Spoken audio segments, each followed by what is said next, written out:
So GM, everybody, welcome to today's session of this very amazing opportunity to share with the community some of the things that I'm very much passionate about, to have more people join the decentralized infra ecosystem where we run our own infra and contribute to the growth of the ecosystem, make it resilient, make it stable. All of this is going to be the core focus of today's session. We're going to be diving into how to run a node on Starknet, right? So basically, today's session, I'll be covering the hardware requirements to run a node. So basically, first of all, what a node is, all of that we will get to understand in today's session. So if there are questions, anybody have anything to ask, there will be an opportunity for you to kind of like ask your questions. But at the end of the day, the goal is to expose people to the fundamentals of what a node is, how to run a node, and how you can actually get started. All of the requirements you need to become a node operator on Ethereum and on Starknet. So basically, I will start. So I think I want to start by introducing what a node is. So for those of us who don't know, let me do a little bit of introduction of myself. I'm David. I'm a researcher and a developer too, and an instructor at Blockheader Web3, where we train developers to become proficient with Web3 technologies, especially on the Starknet ecosystem. So we expose them to toolings, we expose them to all they need to get started and become proficient and contribute to the growth of the ecosystem via open source contributions. So basically that. So in today's session, I will be talking about a number of things about nodes and how to get started. So yeah, so if you have questions, please feel free to ask your questions. So yeah, so what is a node? So I want to start this by saying that if you want to understand what a node is, I want to first of all liken it to a typical scenario where you have let's say somebody has in my case, you have a computer, like, right? And that computer is just there. There's nothing installed. Imagine just a computer, buying a computer and nothing there. Like, you just buy a computer and nothing basically inside the computer. So what do you do in the case you buy a computer? You have to install the necessary applications and software that will make it work. So that is basically the introduction into this session so that you get a better narrative of what a node is. So think about a node as a computer running an Ethereum software. So let's talk about it, right? So what is a computer? Let's go that route. A computer is an electronic device that has memory, it has storage, it has processing unit, right? That's CPU. So basically, that is what a computer is. So this computer, like, think about it like that computer that you bought, but there's nothing inside. It's just there. You've not installed anything. So it's just an operating system, right? So what do you do to make that computer with just basic operating system become a node? To make that computer a node, you must download what we call an Ethereum software. So this Ethereum software is often referred to as a client, right? All of this we're going to learn in the course of today's session. So this Ethereum software, what it does is to this is Ethereum software often referred to as a client. What it does is to kind of like download the history of Ethereum blockchain and verifies every block. So in that computer, it downloads the history and you have a copy of Ethereum on your computer. So that is basically what makes that computer become a node. So, right. So we have two types of software. We're going to talk about this basically in the course of this session, and we're going to try our hands out, installing them, configuring them, and running them. So yeah, when this copy of this software downloads the copy of Ethereum blockchain and you have it on your machine, it keeps up to date with new blocks and transactions, and kind of like propagates all of this within the network. So we have computer A talking to computer B, computer C, D, like that. So we're going to learn about all of that. So all of these computers in this network are referred to as peers, right? So basically, if you have a node, if you have a computer that you have downloaded an Ethereum, downloaded and installed an Ethereum software, in this case called a client, this client automatically makes that computer a node, right? So we have two types of clients, or these two types of Ethereum software. So yeah, so we have the execution and the consensus, right? So what is the differences between each of these? So let me take you back memory lane. Before Ethereum transition to proof of work, Ethereum, from proof of work to proof of stake, right? Ethereum, you didn't have to download two of them. All you just have to do was just run an execution, like what we call it1, right? So we have Erigon, Netamind, Get. These were the popular clients then. If you're running this, you're running an Ethereum node. But as Ethereum transitioned to proof of stake on the 15th of September 2022, these things changed. You cannot say you are running only the execution client and then you're running a full node on Ethereum. So you must run one software on one terminal, and on that terminal you will have another software. So the software which was before transition from proof of work to proof of stake, you just needed to run the execution client, basically that, and automatically you're running an Ethereum node. So we're going to learn about the differences between these two, right? So this execution client is nothing other than it's a software implementing what we call core Ethereum execution specs. So any software that is open source implementing the core execution specs, right, of Ethereum, and it has a JSON RPC API, which is a collection of methods that all execution clients implement, is automatically an execution client. So basically that, right? So, and this is how it works. The execution client kind of like handles a couple of things. It handles transactions, everything that has to do with transaction. We're going to see that in the course of this session, right? The updated state tree and other execution related data, that is what it handles. I don't know if there are questions. This is more like theory, but at the end of the day, we're going to get our hands dirty understanding all of this eventually. So yeah. So I think I would like to use this so that everybody will understand basically what it is I'm trying to describe here. So yeah, so any software implementing the core execution specs automatically becomes an execution client, right? So that. So yeah, so before Ethereum transitioned from proof of work to proof of stake, there was no need to run a consensus client. But after the transition, you must run both of them to make sure you're running an Ethereum node. So why are all this important? Because some of us are wondering, is it not Starknet we're talking about in this session? For you to run a Starknet node, you must first of all run an Ethereum node on L1. So L1, then L2. Ethereum is the base settlement layer. Then you have Starknet as an L2 talking to L1. So we're going to see how all of this work, right? So basically that. So then on the other hand, we have we have different types, examples of this execution clients. We have so many softwares implementing these execution core specs, right? We have Go Ethereum. This is an implementation in Go. You can actually check it out. I think this is the link to all of them. So this is Go Ethereum. It's open source. So basically what that means is anybody can actually go there, kind of like check it out, create their own concept about what they want to, you can actually fork it, you can actually tweak it the way you want and contribute to it, right? So to make the network resilient, right? So it's open source. Anybody can actually go and contribute to the growth of the ecosystem by contributing to these code bases, right? So Go Ethereum is there. So the next one is Netamind. So Netamind is a C# implementation. So if you're proficient with C#, you can actually take a look at Netamind. So Netamind, also on the other hand, Netamind is also a company.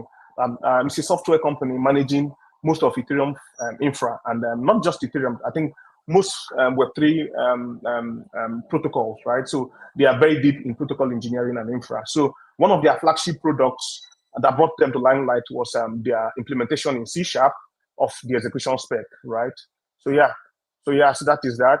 So we have the other one, Besu, which is a JavaScript, so not JavaScript, Java implementation of the execution client, right?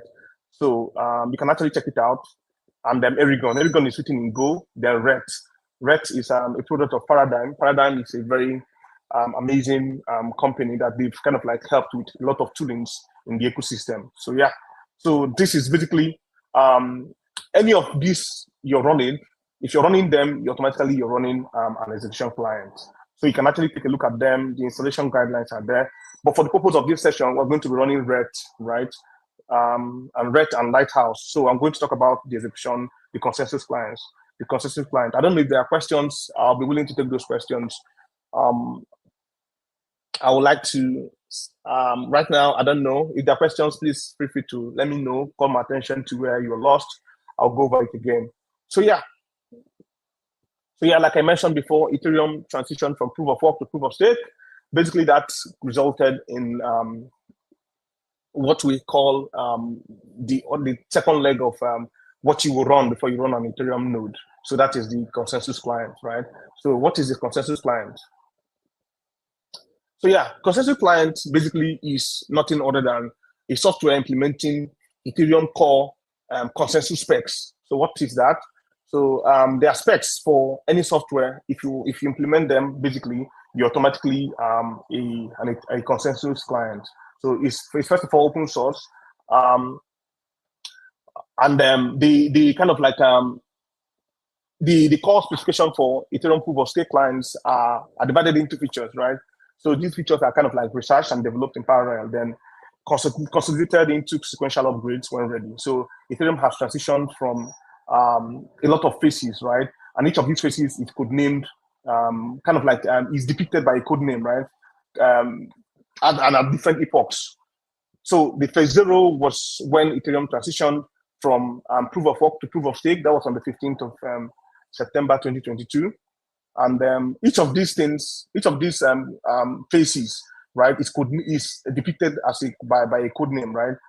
The second one was Alter. That was at epoch 74, 240. So this is kind of like at each of these phases, Ethereum transitioned. All of these things have been implemented, and any client, any software implementing all of this is automatically a consensus client, right?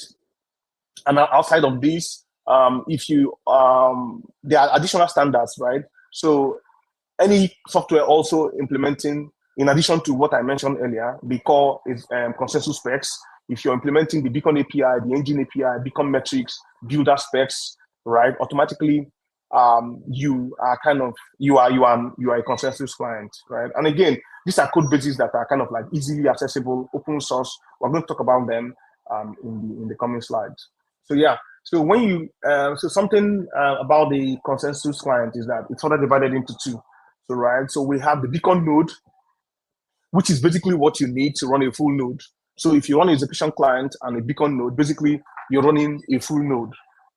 You do not necessarily have to run the validator client. So if you have 32 ETH and you're running the validator component of the consensus client, you're running you're kind of like, you have staked 32 ETH, and for you to kind of like become a validator, you must run the validator client of the consensus client. So basically, this kind of like the overview, right? So we have the execution client, just probably, we're going to see how that works. On one terminal, we're going to see how we will run an execution client. On the other terminal, we're going to run the Beacon node component of the consensus client. Because we're not staking 32 ETH, and this is not the core focus of what we want to do. We're not validating on Ethereum. We're focusing on validating on Starknet. There is no need for us to dive into validating and the steps required to become a validator on Ethereum. So, but basically, what is the differences between the Beacon node and the validator client? The Beacon node is responsible for handling, is the peer-to-peer node, right? For the networking, state transition, message validation, and state storage. So that's basically what the Beacon node handles. For the validator client, it's responsible for validator key management and duties. So we have a lot of duties. If you have staked 2 ETH, there are duties that you can perform on the network. One of them is to attest, right? So when a block is created, proposed, you vote in favor of that block, right?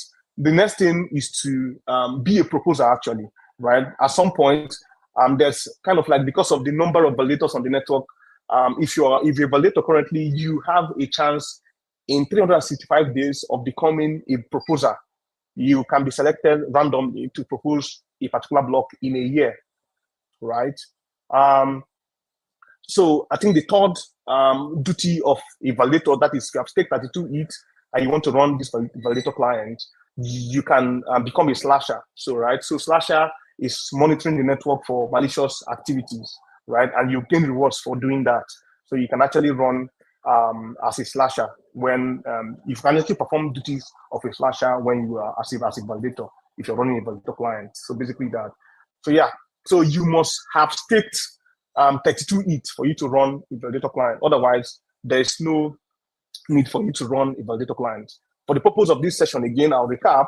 We're going to focus in on the beacon node component of the consensus client and the execution client. So the interaction of these two things will make us to propagate transactions to the network and also form the basis for us to have our Starknet node. So let me go over again, right? I think I think this will help to some extent. So yeah, so basically that.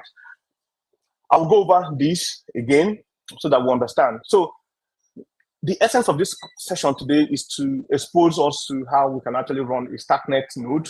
But to run a Starknet node, you need an Ethereum node, right? To run an Ethereum node, you need, on one hand, the execution client, and on the other hand, a consensus client. So these are things we're going to run. We're going to see how we run them on different terminals. On one terminal, consensus client, and that terminal, we're going to run the beacon node of our consensus client, and then the other client, on the other terminal, we're going to run the execution client, right? So basically, this is how it works. So think of this white space as my computer, right? On one terminal, I'm running the consensus client, and on the other terminal, I'm running my execution client. And basically, I've described what each client does, and then both of them connect via the engine API.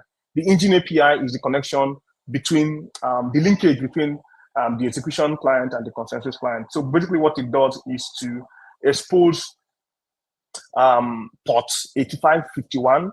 So both of them will kind of like interact and exchange data, basically using JOT, right? We're going to see how that works when we start the hands-on session. So basically an overview of that. So think of this as your computer. Then within the network, you're going to be talking to other computers. So you're going to be talking to computer A, computer B, computer C, like that, D, E, like that. All these are all different computers, right? So it's a peer-to-peer network where a node in the network is considered a peer, right? And it's going to interact with other peers, right? And that is how blockchain works. We're going to learn about the basis for this and how it kind of like applies in real life, right? So basically that. So I mentioned the differences, right? And the responsibilities of each of these clients. The consensus client maintains the consensus logic structure. So post-transaction actions or operations, events in the network is handled by the consensus client, whereas the transaction phase, right? All of what happens within a given transaction, right, is handled by the execution client. So yeah, so transaction handling, transaction gossiping, EVM, state management, then post-transaction, consensus logic, which validator is going to, all of those things are handled by the consensus client. So basically that. So yeah. So the next thing here, we have examples of the consensus clients. Some of them, Lighthouse is a Rust implementation. We have Prism, which is a Go implementation. Lodestar, all of them, the links are here. I'll share this slide. Anyone can actually access this resource. And okay, no, not Teku B, it's Teku. Sorry, I think this is a mistake. So yeah, so this is not Teku B, it is Teku, right? Which is a Java implementation of the consensus client, right? Then we have Nimbus, which is written in Nim, and Grandin, which was recently launched, an implementation of the consensus client in Rust. So yeah, so this is kind of like an overview of that. So basically what is happening here is the fact that we have an execution client and a consensus client, and both of them are linked together using this engine API. With this in place on one terminal, you're running this, and on another terminal, you're running this. Automatically, you're running an Ethereum node, right, in your computer. We're going to learn about So I think some of the questions will be, what are the benefits of running this node? So kind of like before I talk about that, so this is kind of like an overview. Let me try to like zoom in. So yeah, so basically that all of this will be shared, and after this, I think I'll drop them. So yeah. So I think the next thing will be why run a node. So yeah, one of the reasons why you want to run a node is because of the fact that nobody wants to be censored, right? Like there are instances where you can be censored, especially when you're doing some development, kind of like heavy development or testing. So we experienced that sometime last year. So we had some, we were testing. I think we pushed our CI/CD was kind of like making multiple requests to the RPC, and we could see that the tests were passing locally. But when we pushed them to GitHub, and I think the workflow was kind of like, it was kind of like running multiple times. And one of the things that we noticed was on the terminal, it was kind of like there was a rate limiting error from the terminal, meaning that the RPC provider rate limited us. The number of requests we could make to their server was kind of like we exceeded that request, and that was what resulted in the rate limiting. So in this case, a third party, a provider of an RPC service limits our access to the network, right? So that will happen, that third party nodes can actually reject your transaction, probably from a given IP. And there are instances where you can be restricted based on government policies, which was what happened in March 2022, where MetaMask defaults RPC provider in Fura, right? They sanctioned people from certain regions, including Venezuela. People from those regions will not access Ethereum blockchain using MetaMask. And this is what is possible if you are relying on third-party providers. So I think the link is here. You can actually, yeah, so this is the link to the tweet. Yeah, so basically that. And again, CoinDesk carried this news, it was a popular news. So if you're running your node, nobody can actually censor you. You can actually send multiple transactions to the network and enjoy the decentralized, the decentralized nature of blockchain and the promises, right? Sovereignty, right? So you, when kind of like you are not in full control of your access to the blockchain when you're relying on third parties, right? You do not have that sovereignty. So running your own node gives you that sovereignty. You can actually perform network operations the way you want it. You're not rate limited. Nothing kind of like limits your access to the network. Basically that. So everything you want to do, you are in full control and custody of your assets, and everything else that makes you enjoy blockchain really. The next one is security and privacy. Security and privacy in this case should not be misunderstood, because in a public blockchain like Ethereum, there's no privacy. Like everything is kind of like public, right? But in the case where the metadata of the device you're using to perform a transaction is kind of like logged and persisted in third part in the server of the provider, right? You don't want this kind of thing to happen, right? So something that kind of like exposes your probably the confidential information of your IP, and kind of like if you have multiple addresses, the interactions of these addresses, right? Somebody is kind of like persisting this record and kind of like we kind of like use that in future to track you, right?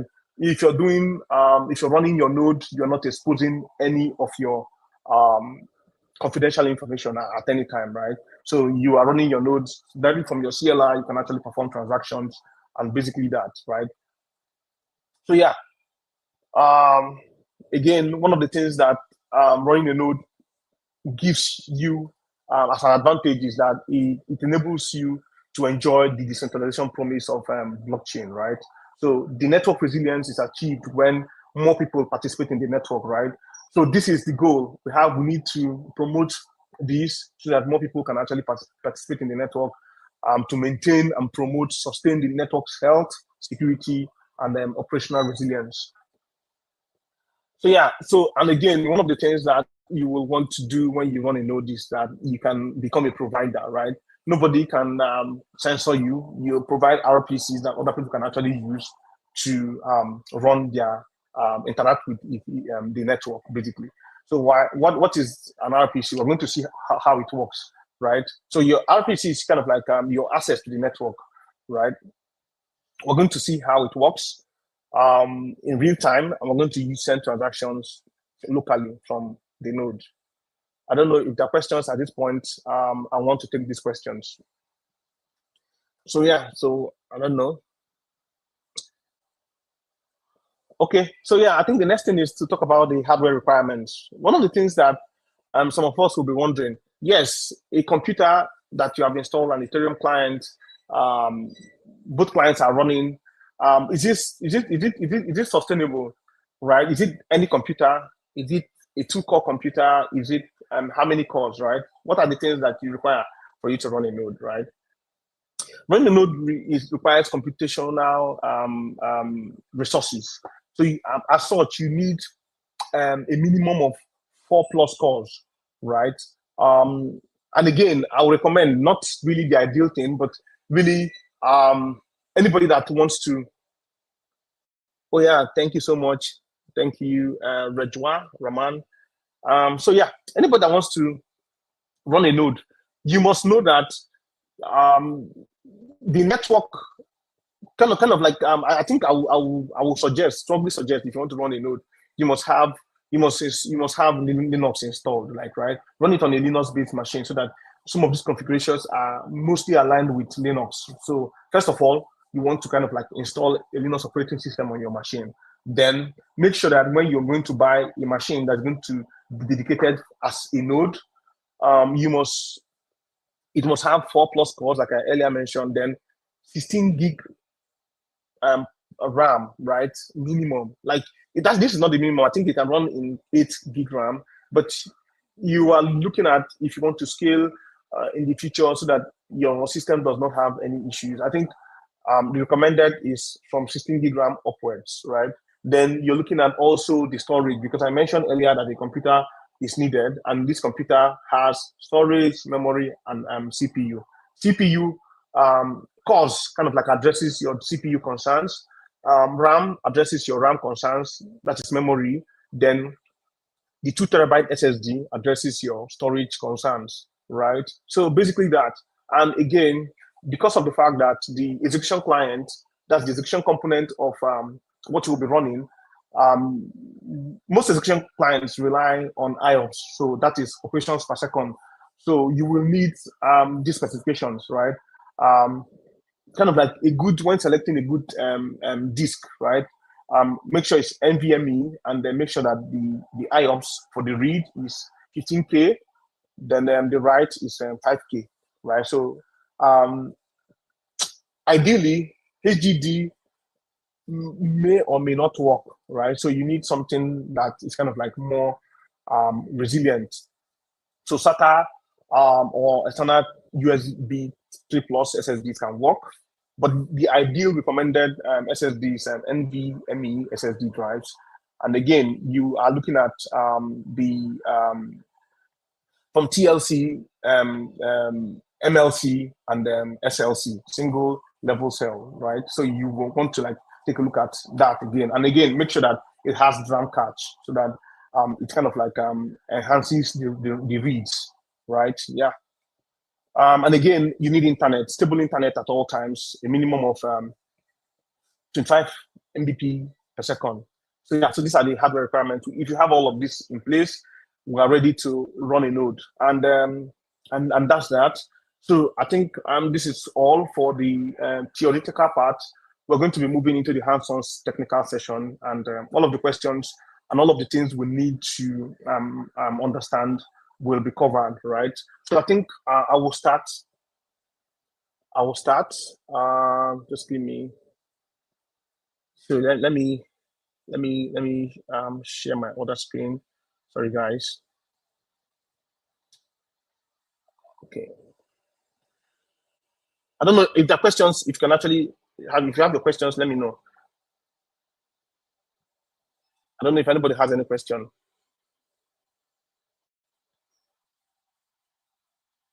Let me share my screen, and let me share my terminal so that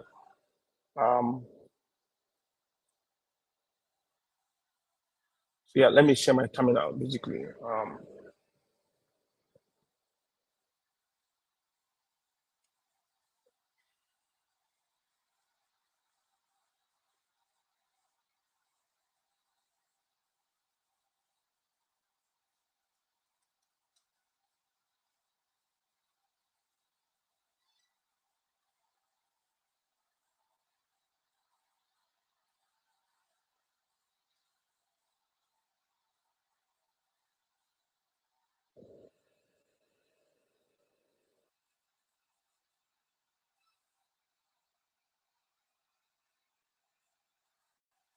All right. So yeah. So I think I am ready. So yeah, am I sharing my screen? Let me check. I don't know if I'm sharing my screen.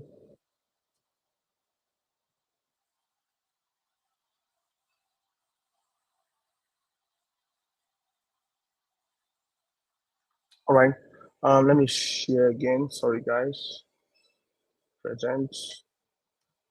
Share screen. Share screen. Yep.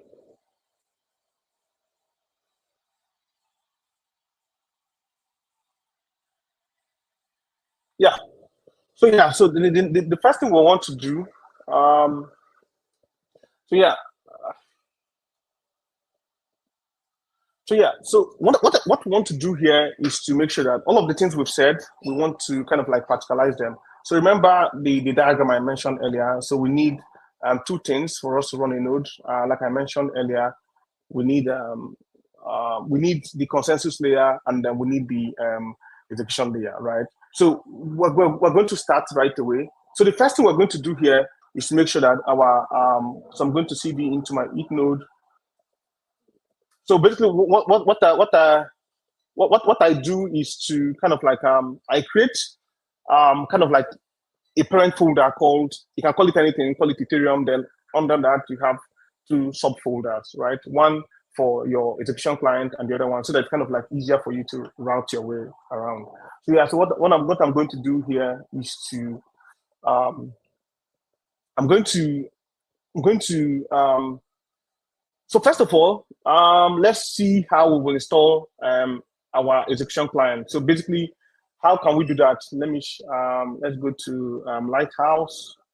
So Lighthouse is, like I mentioned earlier, is it's a consensus layer, right? A consensus client. So how do we install it? So it's very easy. Make sure you have Rust installed. So this is very straightforward. I'm using documentation so that nobody's lost. So come here, go to the documentation, go to this dependency. This automatically installs Rust up. So Rust up is kind of like the toolchain installer, right? So when you have Rust up, you can actually, when you run Rust up after installing Rust up, you will have access to what the Rust compiler cargo, right? And all of what Rust comes bundled with. So basically that. So when you install that, copy this. This is the command to install Rust up. After that, make sure you have all of these packages, right? This is GCC, G+, Make. All of these packages will make you to kind of like bundle your Lighthouse appropriately, so it can actually compile. So this is how it works. Install Rust up, then make sure you have Rust installed. Then the next thing is to what? Make sure you install all of these packages. Then the next thing we're going to do is to, if you've done all of that, then we're ready to go. So the next thing we're going to do, I have installed all of this, so there's no need for me to guide you into installing Rust. So make sure you've installed Rust. So the next thing for us, I want to build from source. Building from source means in my bare metal, like in my computer, like I'm installing directly on my machine. Basically that. So let me show you something like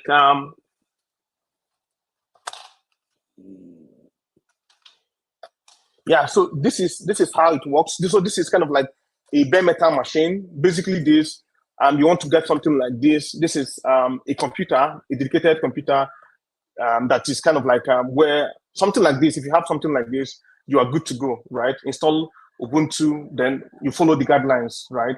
And we can actually get started with all of the other installations. So yeah, you have Git installed on your computers. We're all developers. Then this is kind of like a kind of like when you're running when you're running your node on something like this, you're running. We'd say you're running on a bare metal. So yeah, so you want to kind of like copy this. You want to clone the repo of Lighthouse in your terminal. I've done all of this, so there's no need for me to do this. Then you seed into the folder, into the directory. Then the next thing is to run make. So make will kind of like expose the Lighthouse binary, right, to your paths, basically. So when you have that, that is all you need to do. Then let me show you something here. I don't know if there are questions, please. I don't know. I would like to take questions if anybody have any questions, right? So if you have any questions, please feel free to let me know those questions. So yeah, what we're going to do is simple. I have Lighthouse installed. So what I'm going to do is to show you, if you have installed Lighthouse, I'm going to show you the command for you to run your first step, which is your consensus client, right? So for my consensus client, I'm using Lighthouse. You can actually use any one of them you want. Like I mentioned, we have a number of them. So anyone you want, you can actually use that. So let me show you how to do that. So yeah, so this is the command, right? If you have Lighthouse installed and you do which Lighthouse, it exposes Lighthouse binary to show that you've successfully installed it on your machine, right? So remember I mentioned something earlier, that on the consensus client is composed of two components. It has the beacon node and it has the validator client, right? For our own case, we are focusing on the beacon node component of the Lighthouse consensus client, right? So this command means that we want to run Lighthouse, then BN, which is a short form of what? The beacon node. We're not doing validator net roles on Ethereum, so we're not focusing on that. So for the purpose of this session, we're going to be running what? We're going to be running our node on Sepolia. Yeah. And again, one other thing I want to mention is the fact that you cannot be a validator on Sepolia because Sepolia is not open for people to run validator clients. You can actually be a validator on mainnet and Hoodie because Sepolia is closed, right? It's not open for anyone to participate as a validator. It's controlled by the Ethereum Foundation and the core devs, right? Basically that it is managed by the core devs, so you cannot be a validator on Sepolia network. So if you want to be a validator on Ethereum, you must run your node on either mainnet or on Hoodie, right? I think Holiski, it's kind of like I don't know. I think it will be deprecated soon. So it is only for mainnet and Hoodie, right? Which is the new testnet. So yeah. So basically that. So this network flag was specifying that we want to run our node on our consensus node, the beacon node of our consensus client on Sepolia testnet, and this is execution endpoint. What is this flag doing? Remember, I mentioned earlier that there's a communication between there's a communication between our execution client and our consensus client, right? So it is the engine API that links both of them. So that is why we're specifying this flag here, this execution endpoint flag, right? So why you specify this, you must specify which port you want it to run. So localhost meaning in my local machine. So this is kind of like the point of interaction between the two entities, right? It is looking for the port for it to connect to, right? So this, the connection between the execution client and the consensus client is happening on port 8551. Then the next thing is what? The execution jot. So there should be some degree of authentication to know that the consensus client will know that the execution client is sending the appropriate signal. So this is what enables that. By default, it gives you when you want to install Lighthouse on the documentation there, you will see when you want to run a node. Let's go to running a node. So I'm using the documentation so that it's easier. Anybody that is kind of like lost will find their way here and use this as guide, right? Although I'm going to drop all of these resources after this call, so that anybody can actually access it. So this is how it works. So you use this command to generate a hex file, right? Kind of like the JOT that is going to serve as communication linkage between both clients, right? So you specify it, the part where the JOT is. In my own case, I have it in my ETH node and it's saved in this part. So basically that. The next thing, oh yeah, so sorry, I'm so sorry. Let me zoom in. Oh yeah. So I don't know, can you see? If you can see, let me know. Let me still zoom this. Sorry. So I don't know, I think this is clear. All right, so yeah. So the next thing is the checkpoint sync URL, right?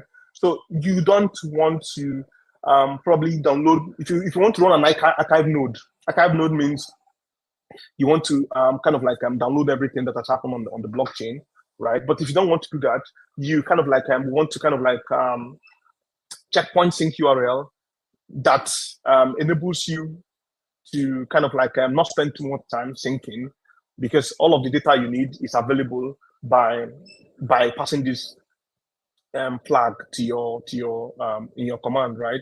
So this will enable you to kind of like get the latest data that is kind of like not more far, like it's kind of like syncs faster when you're passing this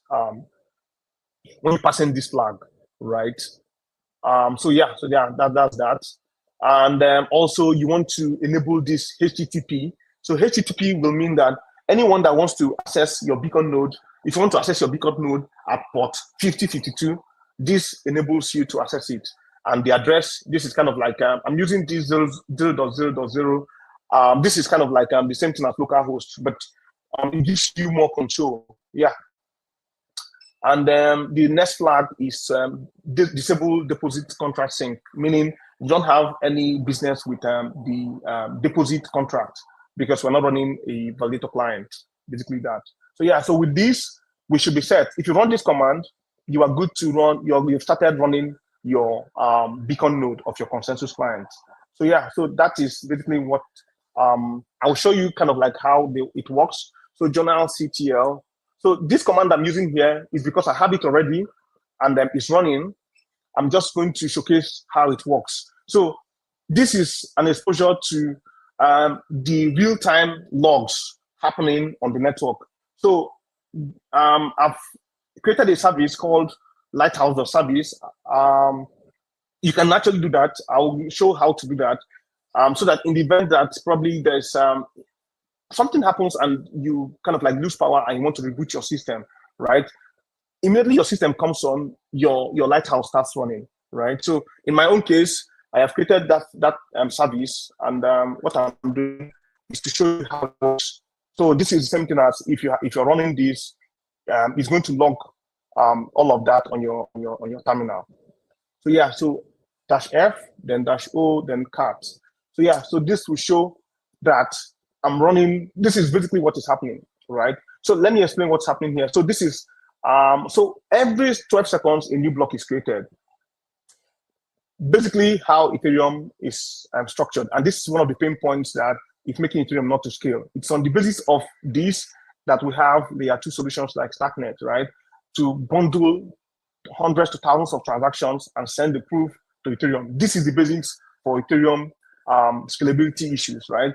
Every 12 seconds is what is how Ethereum works. So the 12 seconds rule, every 12 seconds a new block is created, 12 seconds new block, 12 seconds new block. So a slot depicts this, right? And we can actually see that I'm connected to 42 peers, and this is the current epoch 243485. So an epoch is 32 slots. So you do the maths. 12 seconds is a slot. Epoch 32. That should be around 6.4 minutes. So basically that, right? So an epoch, every epoch, we have 32 slots. So each of these 32 slots in a given epoch, different validators are selected to what creates a block. So that means if you're stake Ethereum 32 ETH, you can actually be selected if you are active on the network to propose a block. So basically that. And you can actually check this to show that it is live. So let us check. So you can actually check this block. So a block and a fork can actually be used interchangeably. So let's go to Etherscan, Sepolia Etherscan. Yeah. So we can actually see that the latest lot is at 779. So basically, let's see what is happening. Yeah, you can see this is correct. So that means my node is syncing properly. You can actually see that here. Yeah, so as it's making state changes, every time there's a change in the block, right? My node is kind of like synchronizing with that, and that is kind of like what reflects in this aggregator. You can actually also use Etherscan. Yeah, so go to Sepolia Etherscan. Yeah. So I think I want to go to Sepolia. So basically that, because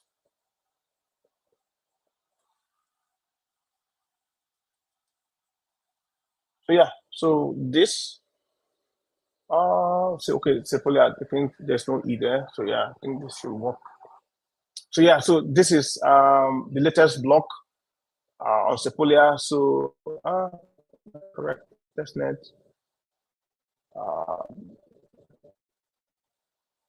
Latest lot on I think this is the correct one. So yeah, the latest lot is lot 779 like that, and the epoch also matches what we have here. So basically that. So epoch 24 million. Am I correct? Okay, yeah. Epoch 243,485. So basically that.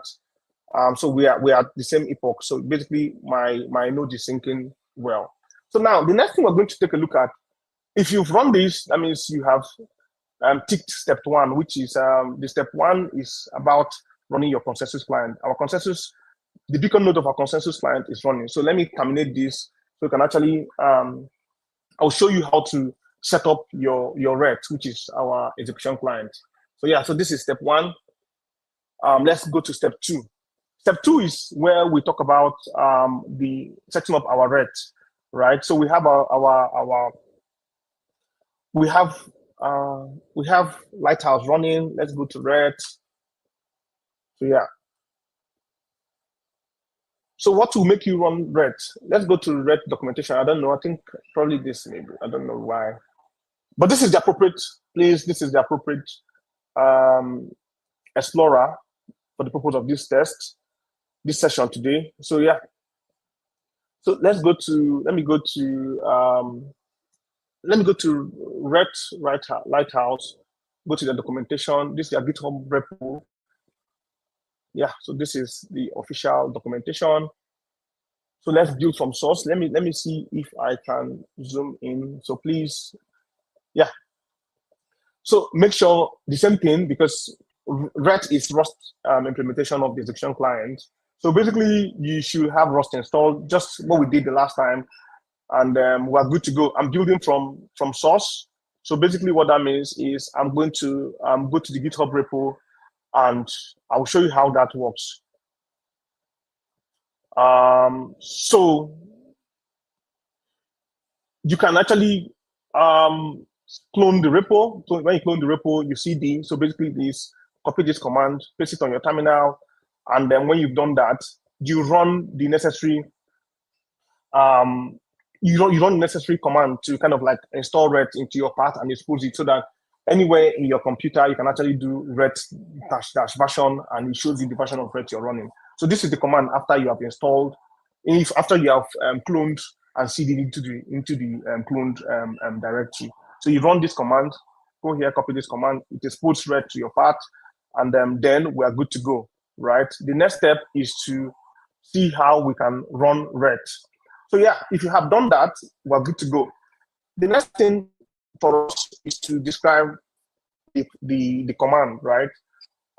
RET, which is the RET binary, node, in this case, the execution client, the chain is Sepolia, then the auth RPC. Remember, like I mentioned earlier, this is what we have specified the JOT file in our consensus in the consensus client when we're trying to run it. The execution client is also is demanding for that same jot file, right? In this case, the jot.hev that we created, right? So this is how it is for me. I created it on my, this is in my home, and it's my node directory. We just have it here, basically that. So this is auth RPC, which is the jot that connects the jot of the engine API, connecting the consensus layer and the execution layer. So basically that. So the next thing is to specify the address, right? So this is localhost. All of us know that. So the auth RPC is localhost, just like what we did for the execution client. Then the port, it also want to listen to the same port. So they should, after providing the address, providing the secret, you should also specify the same port. By default, this is the port connecting both of them. So the engine API is listening to port 8551. So when all of them are running, it is not exposed for you externally to, you cannot call the engine API. So it's just for communication between the consensus and the execution, right? And you want to specify HTTP, because when you have created when your RET is running, you want to make HTTP requests to your RET, right? So this is how you send transactions to the network, and you want to specify that is in this particular port 0.0.0.0, which is kind of like localhost, right? And you want to specify that the port to which you want to kind of like if you want to propagate transactions to your node, it is at 8545. So this is the port for the RPC. So if you want to call any method on Ethereum, right, this is what all RPC providers create an ng server on, and you create an email, they give you an API key. It is on this port, right, that all transactions that you're making to Ethereum, right, is propagated to the network. So this is what RPC basically means. So if you call this particular RET client on using HTTP, passing the appropriate JSON RPC method to this particular port, you will send, read, and perform any operation that is supported by that client on the network. Basically that. So yeah, so that's how it works. So yeah. Then want to kind of like enable WebSockets. So WebSockets bi-directional. So if you want to do that, which is very, very necessary, because the purpose of this session today is to talk about how the layer 1 talks to layer 2, in this case, Starknet, right? It is on the basis of this WebSocket. If you don't have WebSockets enabled, your Starknet node will not run. Your Starknet Juno node will not run. So just to clarify, right, we have two types at the moment. I think we have two types of clients. We have the execution client and have the consensus client. These are what you need to run a node on Ethereum, right? Then for Starknet, what you need to run a node is what? One instance of a full node. So currently we have Juno, which is a Go implementation of the full node, of Starknet full node, and we have what? Pathfinder, which is a Rust implementation of Starknet full node, right? So to run Juno full node, which is going to listen to your execution client, you must pass in this flag when when initializing your execution client. Make sure it's listening to this localhost address at this WebSocket address, and they specify the port 8546. This is the basis for us to run our Starknet Juno node, right? We must specify it as port 8546, which is the port that by default Juno is listening to. So without this, your Juno node will not work. So we're going to see how it works when we start running Juno. So I don't know if there are questions, so can I actually take that? So let me show you how this works. So I've stopped my, ideally, what you want to do is to run on another terminal. On one terminal, your execution client will be running, sorry, your consensus client will be running. Another terminal, you create another terminal for your execution client to run. So basically that's how it works. One terminal for execution, for consensus, the other terminal for what? Execution. So basically that. I don't know, my screen. Oh yeah, I don't know whether everybody can see my screen, because I don't know. So let me share. Sorry guys.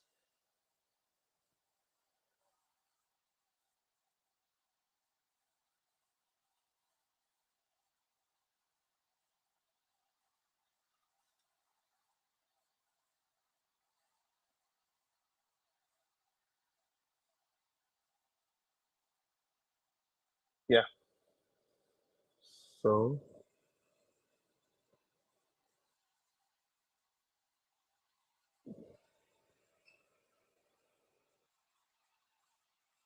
add to stage. So yeah. So sorry guys, I didn't add this to stage. So probably you will not see my screen. Oh yeah. So yeah. So sorry for that. For that. So now I think with that we are good. So this is me terminating my consensus client because it's running, because I set up a service for that to run whenever it's running. Terminating my terminal should not mean termination of my. You can create a service for that. It's kind of like I'll show how to do that. Um, in your system daemon, right? Create a system on your under your etc. If you're using Ubuntu, etc forward slash system D, then the name of the service, then specify all of the flags so that it kind of like initialize it when anytime your computer boots. So yeah. So the next thing I would want to show you how let me clear my terminal. So this is a clear depiction of how the consensus client runs, the beacon node of our consensus client runs. So let me show how, in my own case, instead of this, I'll just do lighthouse. Yeah, so I'll do ret. So yeah, so basically, when you run this, um, when you run this command, um, when you run that command I just mentioned, I think yeah. So yeah, after running this command, you should have something like this showing on your log. Automatically, you are running a full node, right? On one hand, you're running the consensus client, and the other hand, the beacon node of your consensus client, and the other hand, you're running execution client, right? In my own case, I'm running Lighthouse for consensus. For my execution, I'm running ret. So basically, that all of that is kind of like clear. You can see fork choice, all of those. Probably we can kind of like have a technical session where we can actually explain in details what is happening in the logs. So yeah, so basically that. So yeah, the next thing for us, we have a full node running already. So the next thing is to run to set up our Juno. So how do we set up Juno? Because this is the focus of today's session, right? Ethereum is an L1. We need an L2 node. In this case, Juno. We have consensus clients communicating with the execution client, all of them running very well. And we have all the logs showing that they are working. Then we have our Juno node. So how do we do that? So first of all, to run Juno, Juno is a Go implementation of Starknet full node, right? You need all of this to run Juno. You need Go, you need Rust, and you need C compiler according to their documentation. You can actually, let's take a look at the documentation to see what's happening. So let's say Juno, so yeah. So yeah, so the hardware requirements is at least 6 cores, at least 2 cores. But the thing is, if you're running Juno node on top of an L1 node, you will need more than this, right? And again, because of as the data grows, because as more blocks are created, your data needs will grow and you may exceed this specified SSD storage here, right? You will need more. So most likely, I would recommend, dependent on network you're running it on, right? For Sepolia, I think two terabytes is okay. Then for mainnet, you need something greater than 2 terabytes because 400 gig is what you need as storage to store all of the data on Juno, right? That is for mainnet, right? But on the Ethereum, right? If you have 2 terabytes, that means you need, because right now I have an Ethereum node running here on my background, but something is happening and it's showing me that I've used 81%, right, on mainnet. So if I'm going to run this same node, right, on Ethereum, So if I'm going to run basically the same, if I'm going to run Juno on mainnet, that means I need to scale this disk space. So ideally, I'll recommend anything greater than 2 terabytes. So like from 2.5, then 3 terabytes, I think that'll be fine for you to run a full node with Juno. Like if you're running it on your own, right? That's very fine. So let's see how I can actually set it up. So yeah. So my event is still running. So what I will do, we're going to follow the documentation here. So what I'm going to do here, make sure you have installed all of these. So you need Gemalloc, which is the memory allocator, can actually be installed using this. And I want to build in all of these steps I'm following today. I'm building from source. So basically, I'm not relying on Docker. I'm doing all these things all by myself, right? Bare metal. I'm going to clone the repo, and I'm going to cd into the repository, into the directory, and I will build the necessary binary. So basically, what I'm doing, I'm not relying on GCP, and I'm not relying on Docker to run all of this. So basically, bare metal configuration on my machine. So how do I do this? So come to your make sure you have installed all of that.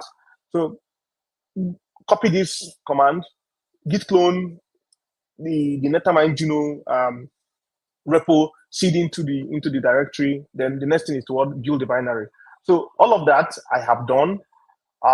So if you've done that, so you will have something like this, really, right? So you're going to have something like this when you do that. So let me clear this. So when you run, when you do that, come here, sorry. When you do that, you build the binary. So that is going to expose what's that? So yeah. So when I do ls, so I'm going to imagine that you have done all of this, right? Because of time, because we can't wait for it to build, right? Automatically, ls-al. So it's going to create something for you. It's going to create this build folder. I don't know, if you can see my screen, let me make it bigger. So yeah, it's going to, this is where you have your Juno binary. So let me seed into that. Let me seed into my build. So yeah, so this is where I have my Juno binary, and all of the commands that will make my Juno work, I will run that so that it is clear for everybody to see. So so let me cut run.sh.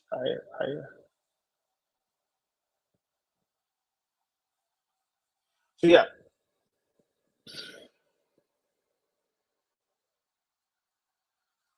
So yeah.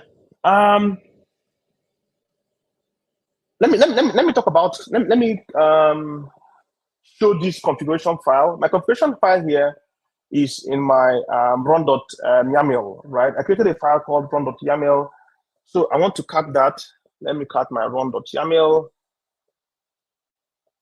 And I will explain what is happening. If you can see my screen.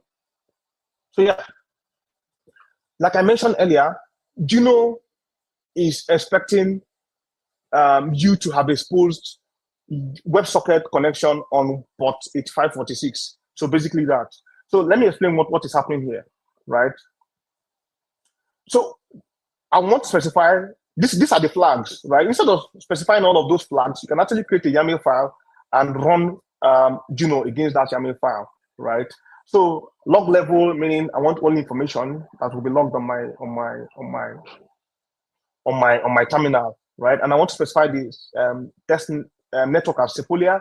HTTP request, that means if I want to make requests to this server running, I can actually do that.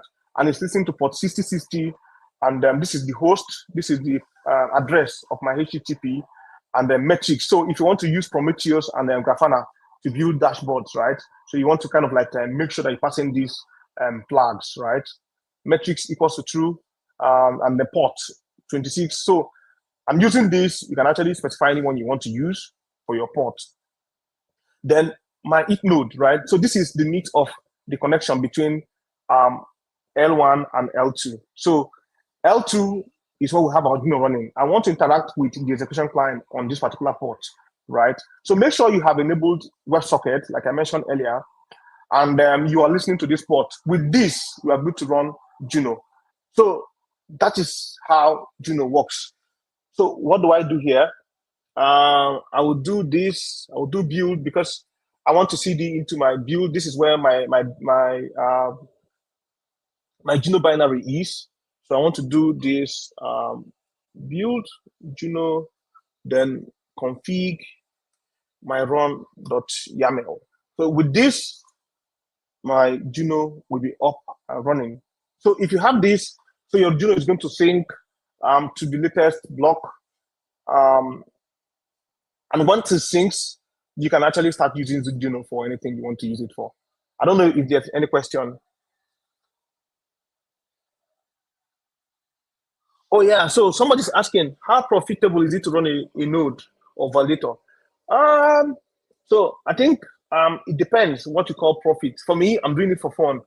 I'm just here to try out some stuff because it's kind of like you can commit your money to running the validator node, and the price of the stack of the token in this case drops, and that can actually affect what you will call profitability, right? For me, I'm doing it for fun. I'm doing it for education.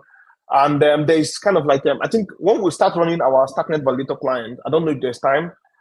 If there's time, we can actually continue. So yeah, basically that. So you can actually earn stack tokens as a validator, right? Just to be clear, right? Yes, yes, yes. At all times, Ret and Lighthouse must be running. I think just to clarify that, please make sure that you have Ret and Lighthouse. If you're going to run it locally, right? Yes, make sure that your Ret and Lighthouse is running. But if you don't have Ret or Lighthouse, if you don't have the computational resource to run Ret and Lighthouse, and on top of that, run a Juno client, right? You can actually specify the link provided by your RPC provider. So on your Alchemy dashboard, there's a method, right? You can actually choose HTTP or WebSocket, right? So make sure you specify that you choose that WebSocket. Normally, all of the smart contract transactions we kind of like use for building our dApps and all of that. What we are doing, we use the HTTP method so that we can actually send requests and then read from the blockchain.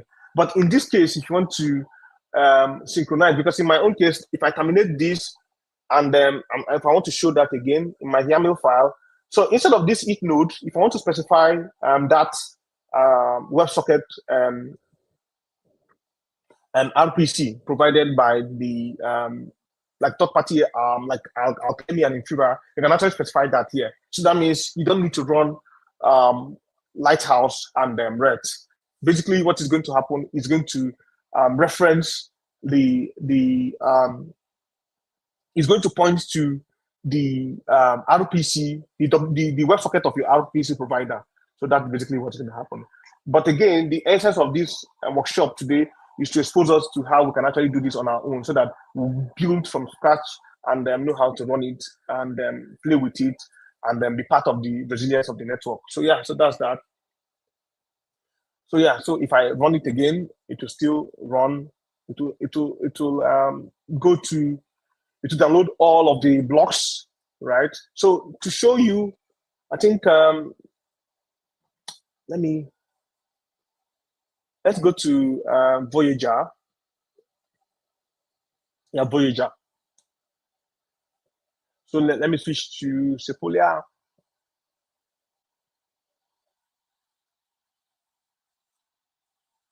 So yeah.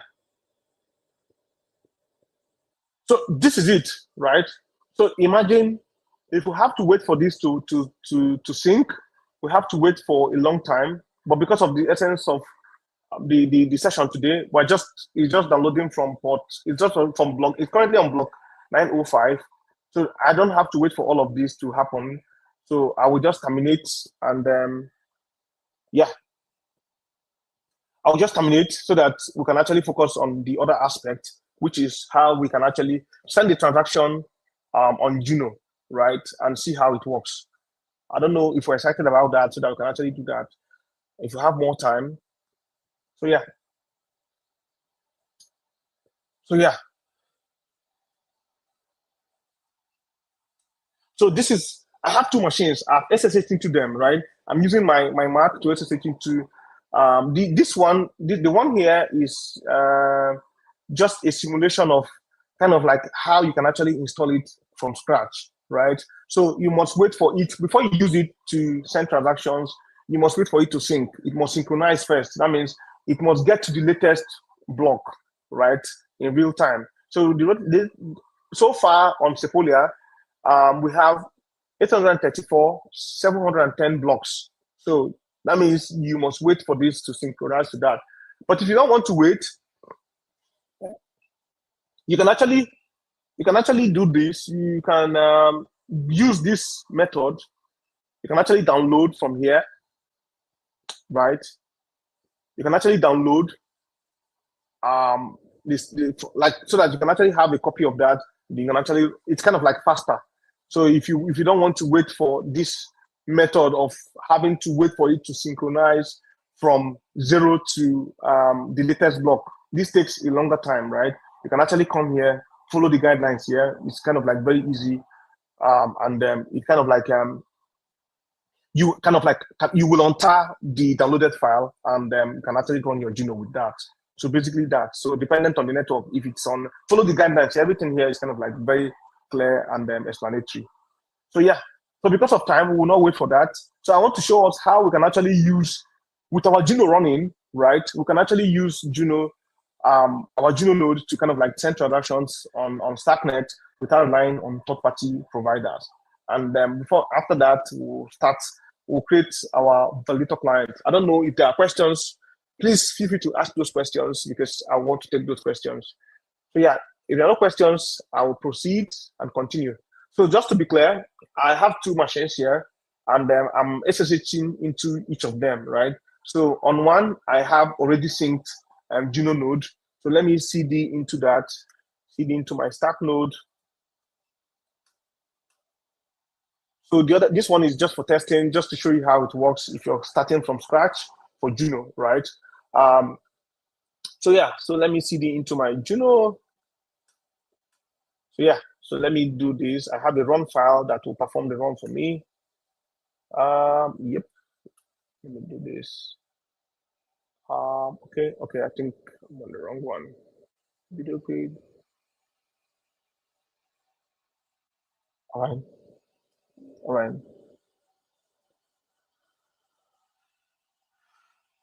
Yeah. CD stack node. Yes, I'm coming.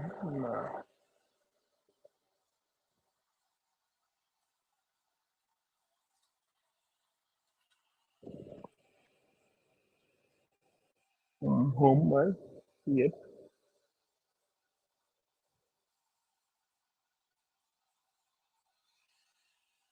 Uh,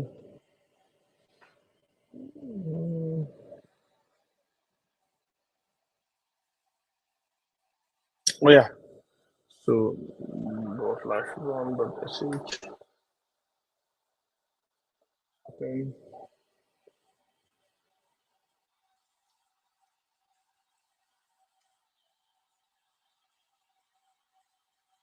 All right. Yeah. Let me.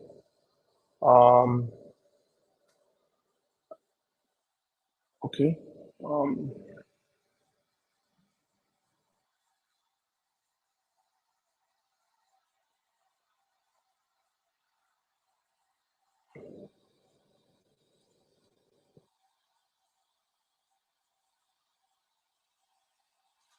So I want to show how we can actually use our Stack, like our default Juno nodes to send transactions to the network using SNCast.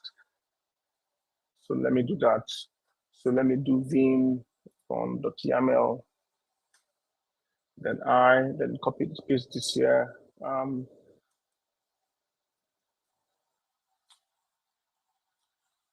So I'm going to do /build /Juno / config. Then I'm going to do run.yaml. Yeah.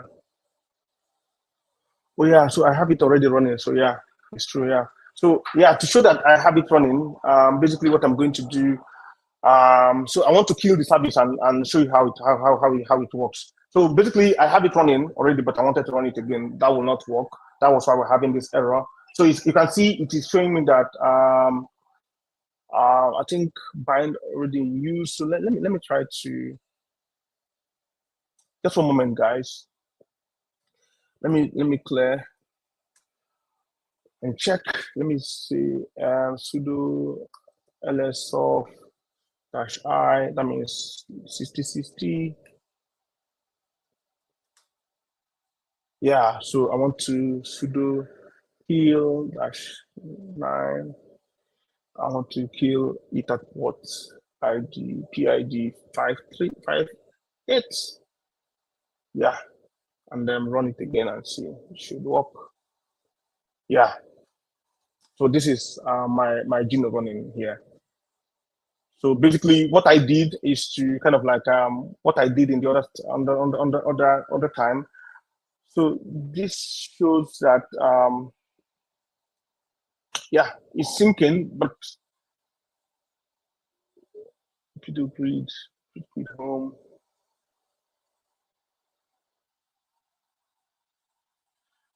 So yeah, let's see how we can use. I don't know if are there other questions.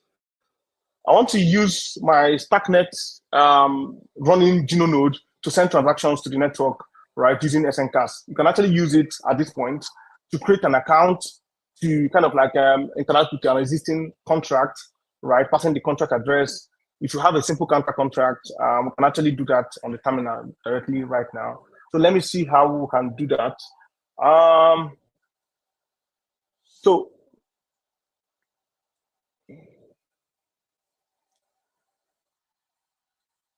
yeah, so just give me one moment. Let me.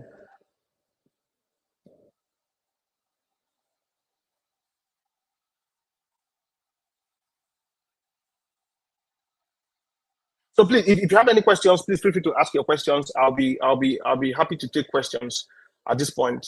Well, just give me a moment. Let me make sure this other one is running. So yeah.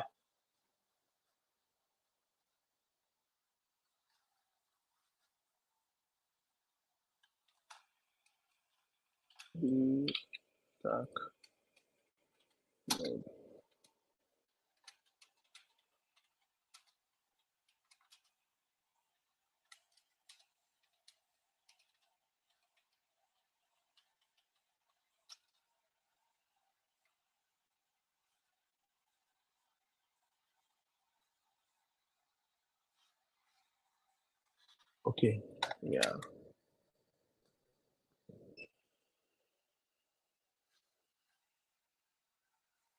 Yeah. All right.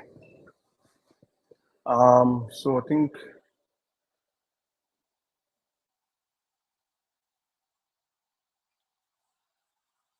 yeah.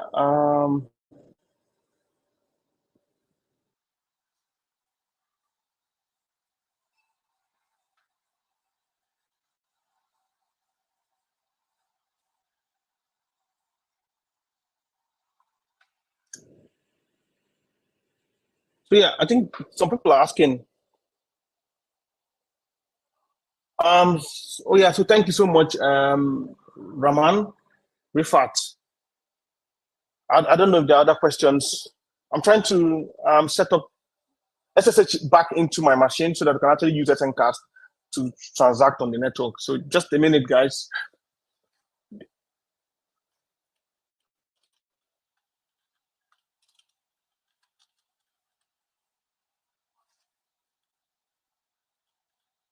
Yes.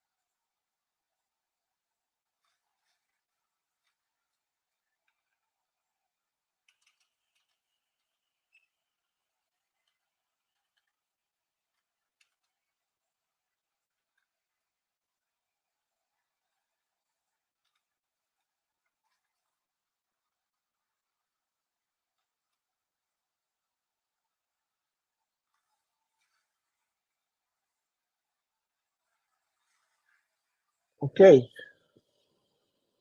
So comment right.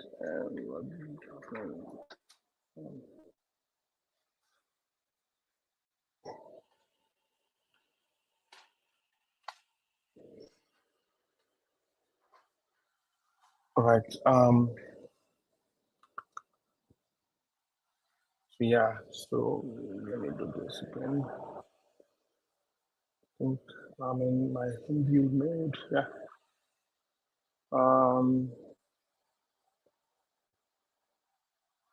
What's happening? Not the right camera. Read.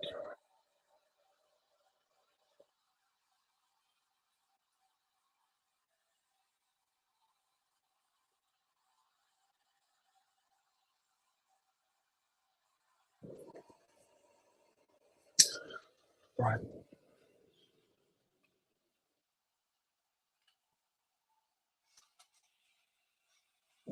All right.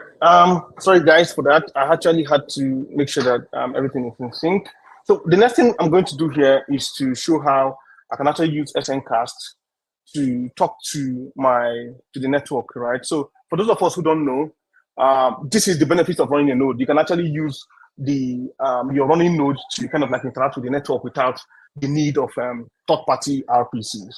So to talk about that, I will be going to, so anybody that does not have Starknet Foundry installed, I think you should go here. This is Stack Up. So go to Stack Up. So this is the kind of like the toolchain installer to install the necessary binaries for you to interact with the network, right? So basically what it does is to install Stack Up. So Stack Up will give you access to Starknet Foundry, SCAB, the Universal Sierra compiler, all of the things that will make us to interact with the network, right? We want to propagate transactions to the network using a tool called SNcast. So for those of us coming from Solidity background, if you have interacted with the network using Forge, right, it is something similar, right? We have casts, SNcast for interacting with the network. Forge, cast, Anvil, Chisel, all of that is for L1 Ethereum, right? For EVM development and testing and for interacting with the network. In our own case, we have something similar in Starknet called what? Starknet Foundry. Starknet Foundry comes bundled with Forge for testing, SNcast for interacting with the network. For the purpose of this session, we're going to be using SNcast. So we're going to see how can I actually use SNcast to interact with the network. So right now, I'm going to go to SNcast documentation because we're going to be using SNcast, right, all through what we're going to be doing today. So if you go to SNcast, before we do that, make sure you have installed StackUp, right? So how do I know that I have StackUp? So just run this command on your, if you run that command, automatically you should have StackUp. You started the installation process, right? So just to guide all of us here,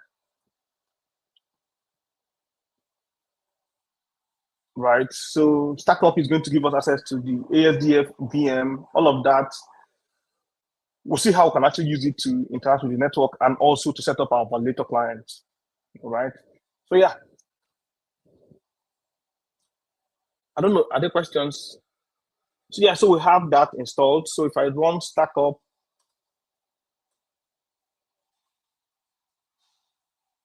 okay, so I need to do source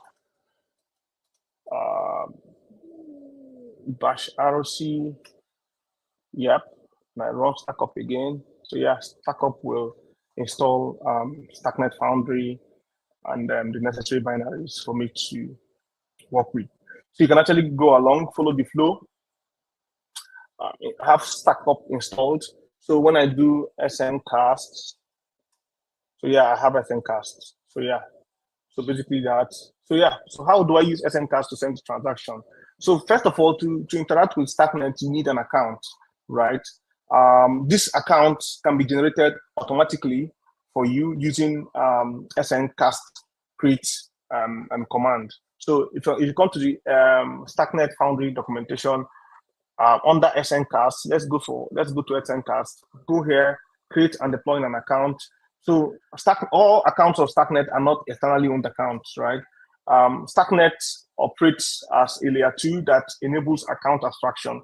So if you use SNCAS, you can actually create a contract that you will use to interact with the network. We're going to create one, and we're going to see how we can actually use our local RPC to do that, right? So I will come here and then copy this command.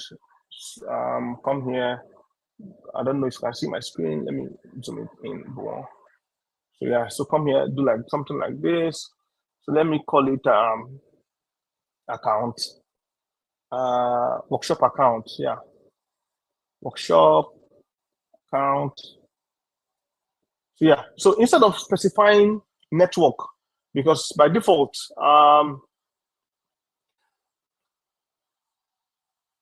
SNCast will want to point to their own RPC. So I can do what? Specify URL, in this case, http://localhost port 6060. So what this is doing for me is to use my running node, my running Juno node to interact with the network. So I will enter, and you can see easily my account has been created. So let's go over the output, right? It is telling me that I have successfully created an account. I should perform this account. And you can see it is pointing to this RPC. This is what RPC is all about, right? IP, then port, right? This is what all providers create a server on, using Nginx or anything they want to use to create a server, right? So this is the basics for running a node. With my local host always running, nobody can actually stop me from accessing the network. I can actually propagate transactions to the network. I can actually read transactions to the network. I cannot be censored. I can send multiple requests to my server. It's my server running. Nobody can come to censor me, right? So basically, this is how the benefits of running your own node, right? I'm doing this locally, and nobody is censoring me. So yeah, so basically that. So yeah, so I've created this account. So the next thing is for us to perform this account. I don't know if we have time. Otherwise, okay, no problem. Let's see how we go. So the next step is to I must come here to the Starknet. Want to using this faucet. I want to form this account. So it's a two-step process on Starknet, right?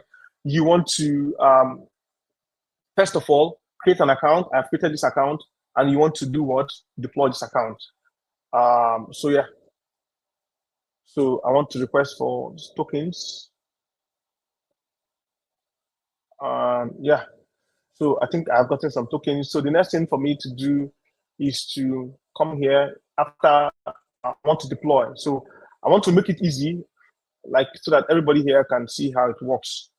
So I'll paste it, and instead of network Sepolia, I'll go and change it to what? My so I'll change it to what? URL or -u for short, any one of them. Then I'll do HTTP, then /localhost, then /6060. Then the name of the account is workshop account. Workshop account. So yeah. So want to deploy. Let's see. Nope. So yeah, automatically how fast transaction settled, and I can actually query the authenticity of this transaction on the network, right? So I want to verify a transaction, declaring, invoking, performing multi-call, inspecting transactions. So yeah, so let me inspect this transaction. So yeah, so let's run that. SNCard transaction status, TX status, and we're specifying where's the transaction hash, and we're specifying URL, then HTTP,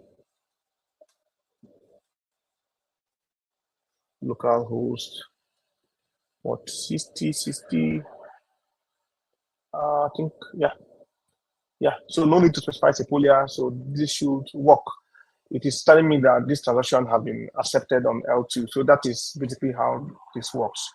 And also, if you are also in doubt, you can also go to Voyager on Sepolia. Make sure you're on Sepolia. This is the testnet. Check. I think it takes some time actually before it comes on, right? So yeah, but basically this is how it works. We have done this. We funded our account, and then the next thing for us to do, I don't know, are there questions? If there are no questions, if we have more time, I can actually proceed. But we already spent more time.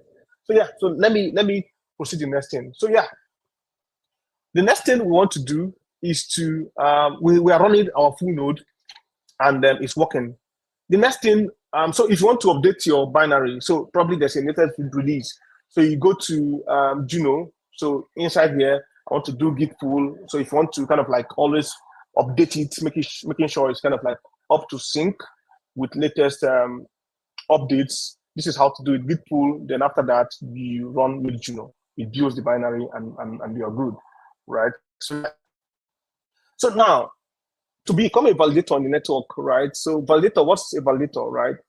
At the moment, Starknet is not fully decentralized, meaning transaction, the block produced, the entity responsible for producing blocks is the sequencer, right?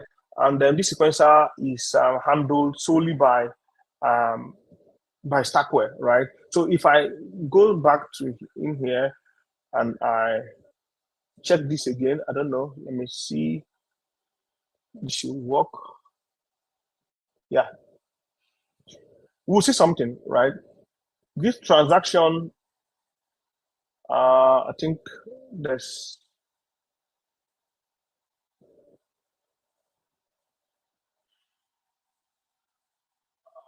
let's take another transaction. Let's just check any transaction actually. Nah, this is not giving me what I want.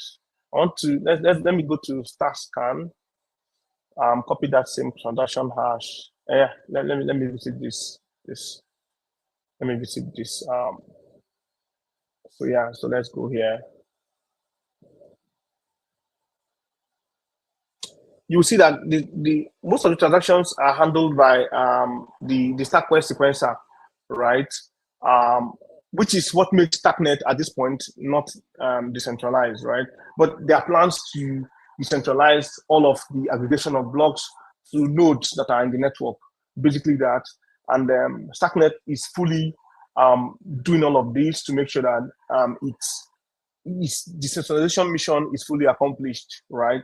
So yeah, so to run a validator node, that means every block, all of the blocks created by the Starkware sequencer, right? You have to kind of like attest to it, right? And to do that, first of all, you must have a fully synced Juno node, which is in our own case what we have, right? So the next thing is to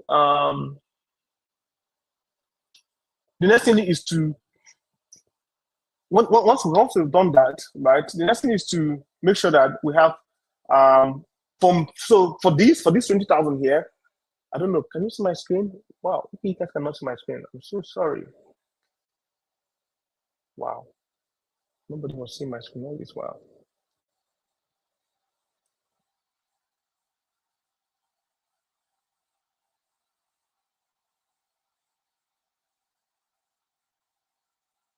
Wow.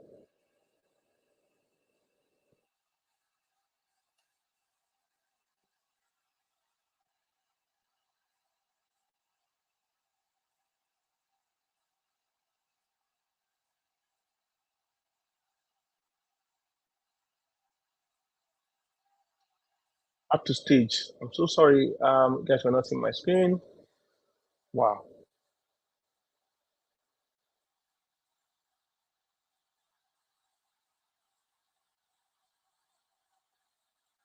So yeah, I'm so sorry for that. Let me go over this again. I think I made a mistake. Nobody was seeing my screen. So basically, let me explain what happened, what I did.